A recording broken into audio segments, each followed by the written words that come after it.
पे विश्वास कर सकती हो रूपमती? तुम ये तो जानती हो ना कि मैं तुम्हारा बुरा नहीं चाहूंगी। अपने आप को तैयार करो।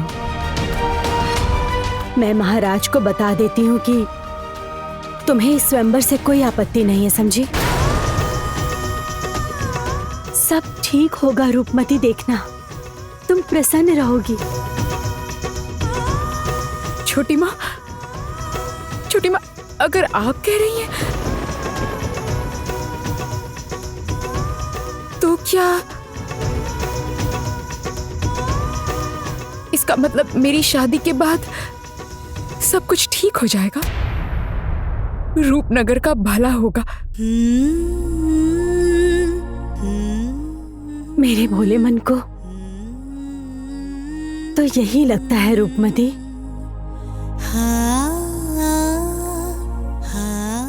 ठीक है, अगर इससे सब कुछ ठीक हो जाता है तो मैं तैयार हूं।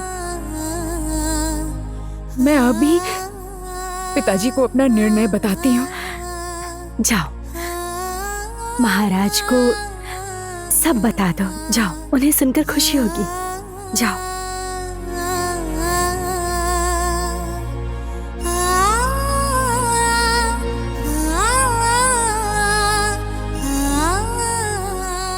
मैं बस यही चाहती हूँ कि तुम हमेशा प्रसन्न रहो रूपमती।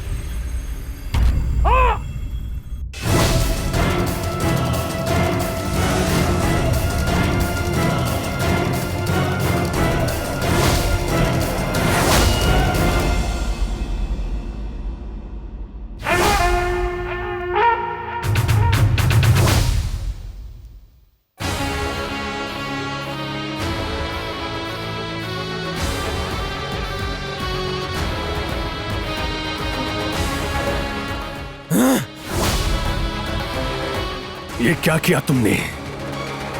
और कोई उपाय बचा नहीं था पिताजी। अगर मैं ऐसा नहीं करता तो हम लोगों ने जो कुछ सोचा था, जिन चीजों के सपने देखे थे, वो सब व्यर्थ चला जाता।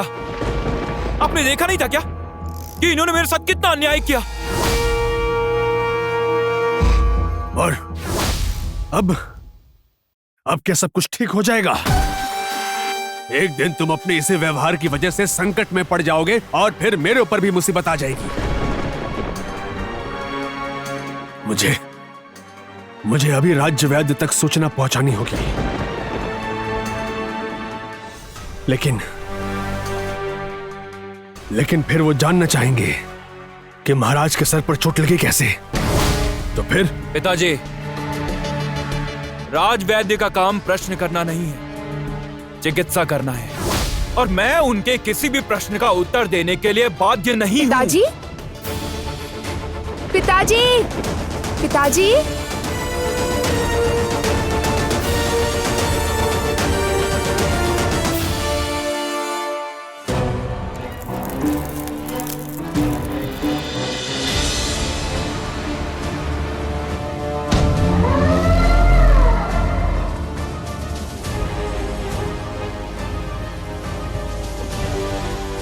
भाई, पिताजी कहाँ हैं?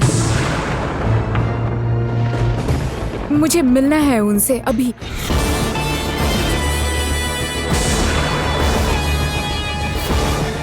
महाराज इस वक्त विश्राम कर रहे हैं, तुम उनसे मिलने बाद में आना।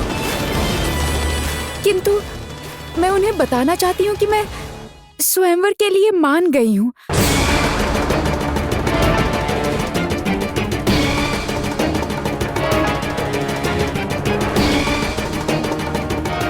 भाई, मैं जानती हूँ मेरी शादी के बाद ही तुम्हारा राज्याभिषेक होगा और तुम्हारे राज्याभिषेक के बाद ये रूपनगर और शक्तिशाली बन जाएगा।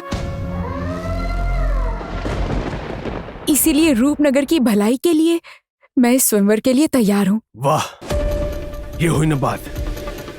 ये आज तुमने एक राजकुमारी की भांति बात की है। वाह,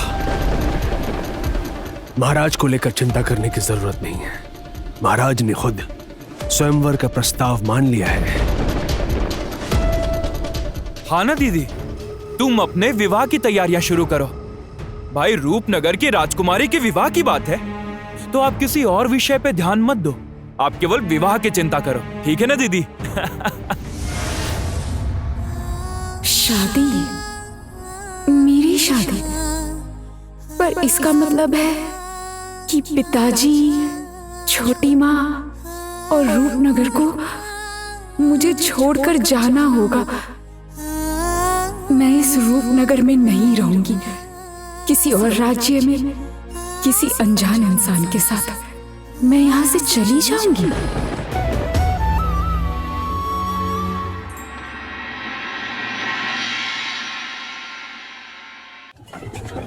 रूपनगर की राजकुमारी रूपमती के स्वयंवर का निमंत्रण युवराज को मिल गया है। यात्रा शुरू हो।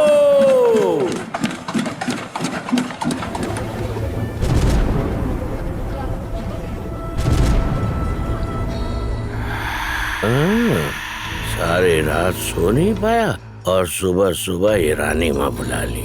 ये बिल्कुल अच्छा नहीं है। खुश रानी की जय हो। वो असल में मैं सारी रात सो नहीं पाया और सुबह सुबह आंख ही नहीं खुली, बस इसीलिए देर हो गई। क्या कभी आखिरी नींद सोए हो? नहीं नहीं, वो तो इंसान एक ही बार सोता है। तो फिर अब तुम वैसे ही नींद में सो जाओ।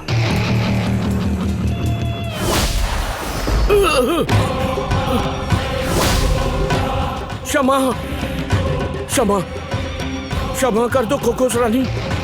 क्या हुआ खोखोस रानी? मैं तो आपकी सारी आज्ञा का पालन करता हूँ। राजकुमारी को तो रोक दिया है, उसे तो रास्ते में ही कैद कर लिया है। झूठ मत बोलो, झूठ मत बोलो। अगर वो कैद थी तो वो बेवकूफ राजकुमारी अपने राजा के पास कैसे पहुंच गई? क्या कह रही हैं आप? मैंने अपनी आंखों से देखा है। राजकुमारी को 2 राक्षस पेड़ों ने अपनी जड़ों से जकड़ रखा था। उसके बाद तुम कहाँ गए थे? नजर रखी थी?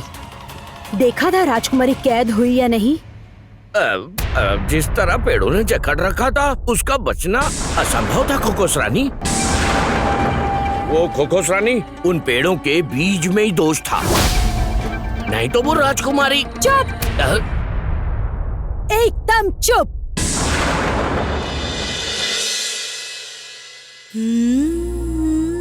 महाराज को लेकर चिंता करने की जरूरत नहीं है। महाराज ने खुद स्वयंवर का प्रस्ताव मान लिया है।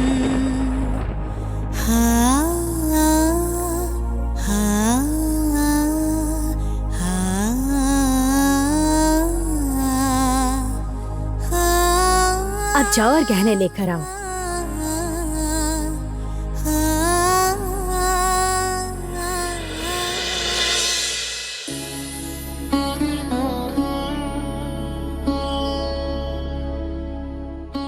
अब तुम लोग भी जाओ। ये देखो रूपमती, राज्य के सबसे बड़े कारीगरों ने तुम्हारे लिए कपड़े बनवाए हैं। लाल जोड़ा और हीरो का हार।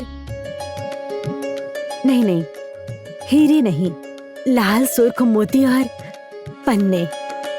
लाल सुर्ख मोती और पन्ने, इन गहनों में तुम बहुत खूबसूरत लगोगी रूपमती। किसी की नजर ना लगे तुम्हें पुत्री, मेरी ही नजर ना लग जाए कहीं तुम्हें।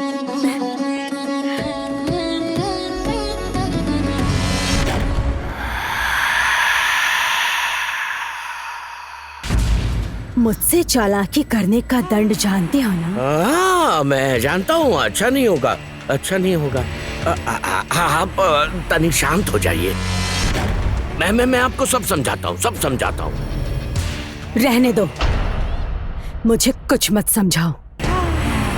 मैं समझती हूँ कम, समझाती हूँ ज्यादा। समझना चाहते हो? बोलो, चाहते हो समझना?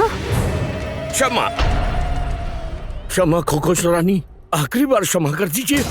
चूक हो गई, मैं आगे से ध्यान रखूंगा। एक आखिरी बार क्षमा कर दीजिए। मैं कसम खाता हूँ आगे से ऐसा नहीं होगा।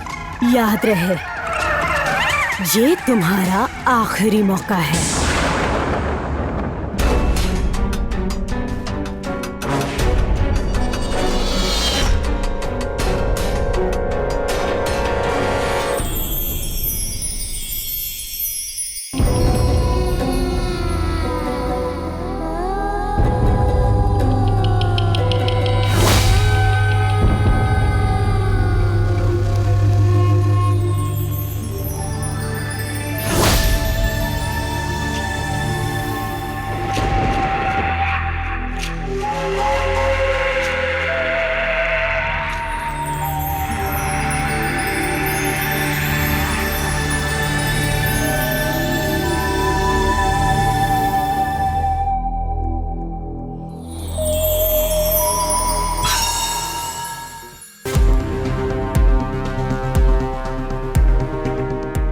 क्या करोगे इसका? क्या करूंगा? इसे राजा को पहना देना, समझ गए? परंतु खोखोस रानी, इस अंगूठी को पहनाने से क्या होगा? खैर छोड़िए, नहीं जानना, मैं पहना दूंगा।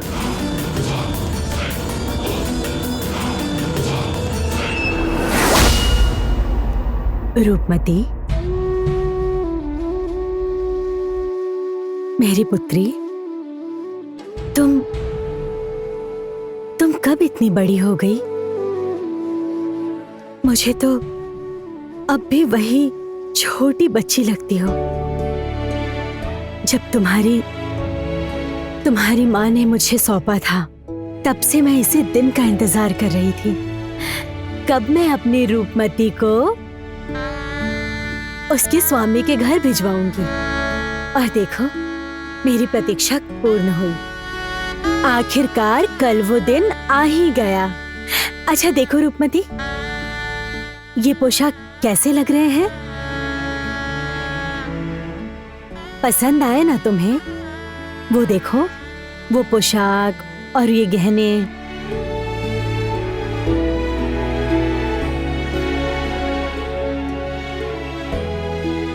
कितना कीमती वस्त्र है, कितने कीमती गहने, पर मेरा मन तो पिताजी और छोटी माँ को छोड़कर जाने को कह ही नहीं रहा है।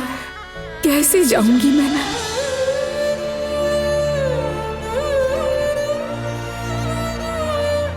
ये देखो रूपमती, बगीचे से ये फूल लेकर आई हूँ तुम्हारे लिए।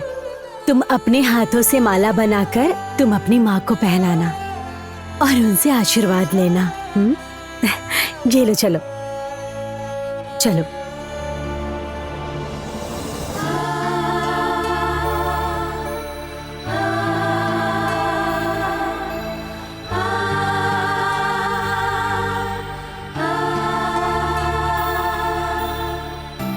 रूपमती, अब इन फूलों से अपनी माँ के लिए माला बनाओ।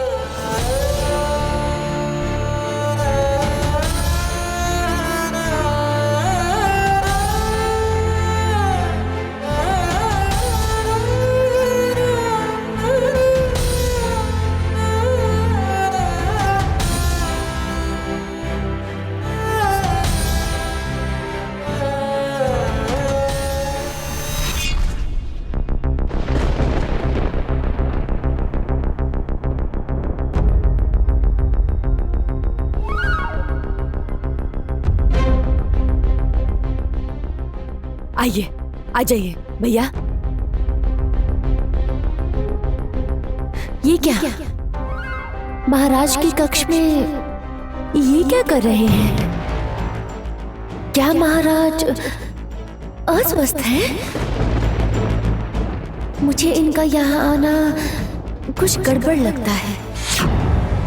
देखो तो आखिर हो क्या रहा है।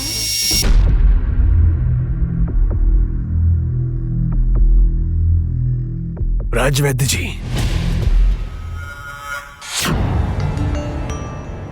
आपको जो भी चाहिए वो मैं आपको ला कर दूंगा, लेकिन उसके बदले में आज से आपको जैसा हम कहेंगे वैसा ही करना होगा।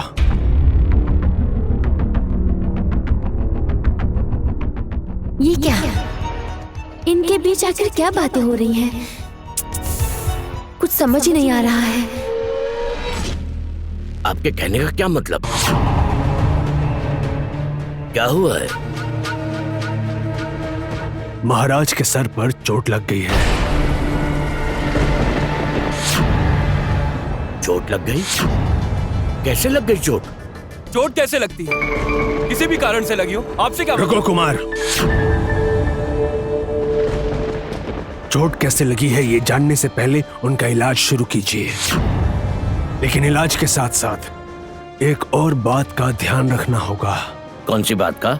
राजकुमारी के स्वयंवर की घोषणा हो गई है, सुना होगा आपने। हाँ, और राजकुमार के राज्याभिषेक के बारे में भी सुना। महाराज को इस वक्त चोट लगी है। इस समय अगर इन्हें कुछ हो गया तो पूरे राज्य में विपदा बढ़ जाएगी। इसलिए चाहे जो भी हो जाए, आपको महाराज को जीवित रखना ही होगा।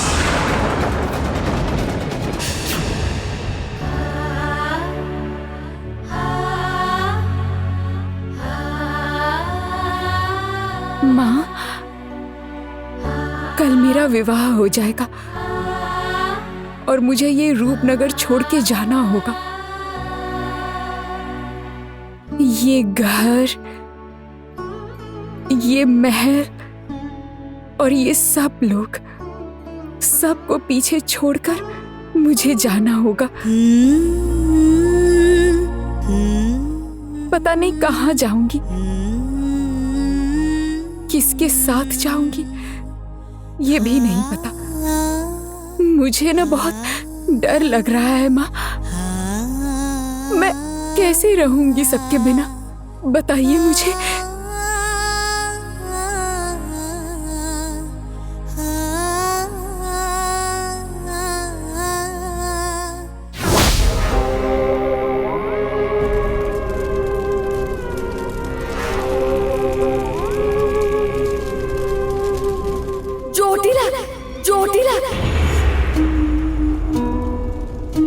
मेरे पास रूपनगर के माया कवच के बारे में एक ऐसा समाचार है जिसे सुन के आप खुश हो जाएंगी।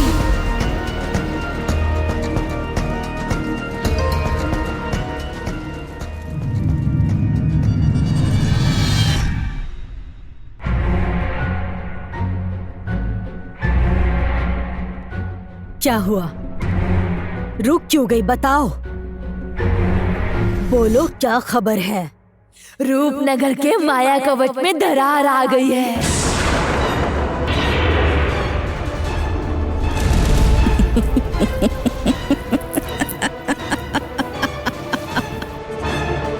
दरार सिर्फ रूपनगर के माया कवच में नहीं है,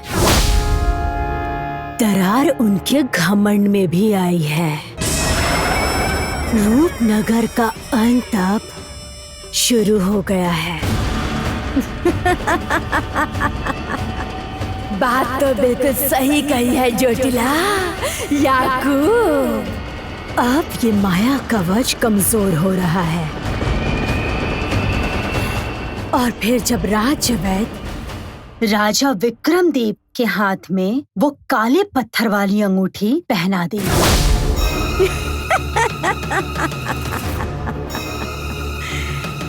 तब राजा विक्रमदेव राजा नहीं रहेंगे, वो एक पुतला बनकर रह जाएंगे और माया कवच नष्ट हो जाएगा, पूरा का पूरा नष्ट हो जाएगा और उनके पास कोई चारा नहीं बचेगा। समय आ गया है जड़ी बूटी, सबको बुलाओ। खुश महल में सबको तैयार रहने को कहो, किंतु उससे पहले मुझे एक आवश्यक काम करना है।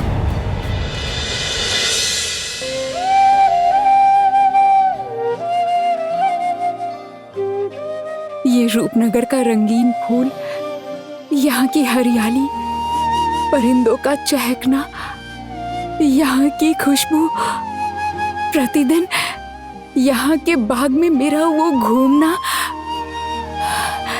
ये सब छोड़ के जाना होगा मुझे।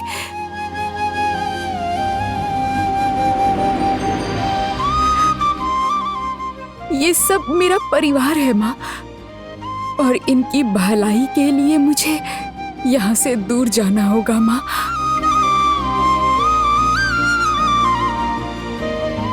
आप मुझे आशीर्वाद दीजिए माँ कि मैं सबका भला कर सकूं।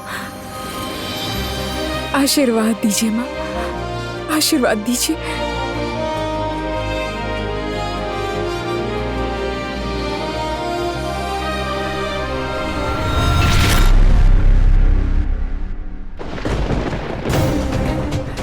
ये क्या हुआ माँ? ये कैसा संकेत है? छोटी माँ, मुझे माँ का आशीर्वाद नहीं मिलेगा। ये क्या हुआ? मुझे भी समझ नहीं आ रहा है। मैंने क्या रूपमती को विवाह के लिए मनाकर कोई अपराध कर दिया क्या? मुझे एक बार यहाँ मंदिर जाना होगा। माँ बांसुरी चंडी, इस बच्चे को और कष्ट मत दीजिए। माँ, और कष्ट मत दीजिए इस बच्चे को, और कष्ट मत दीजिए।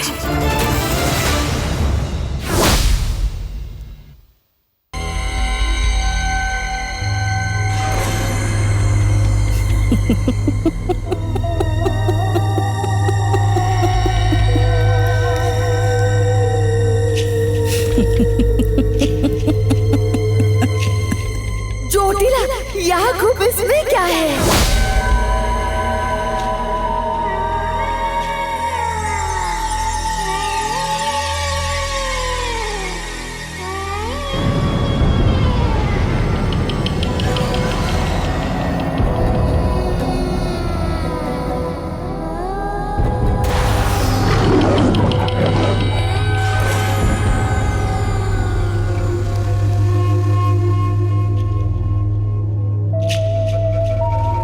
मैं तुम्हें एक और मौका दूंगी। मैं अपने सपनों की तरफ बढ़ रही हूँ और तुम्हें इसमें बड़ी भूमिका निभानी है।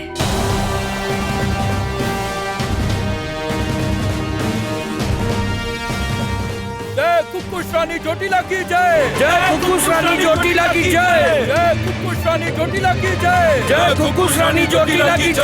जय कुकुश रानी जोटिला की जय। जय कुकुश रानी जोटिला की जय। तैयार हो जाओ, रूपनगर पर हमला करने का समय आ गया। जय कुकुश रानी जोटिला की जय। जय कुकुश रानी जोटिला की जय। जय कुकुश रानी जोटिला की जय। जय कुकुश रानी जोटिला की जय।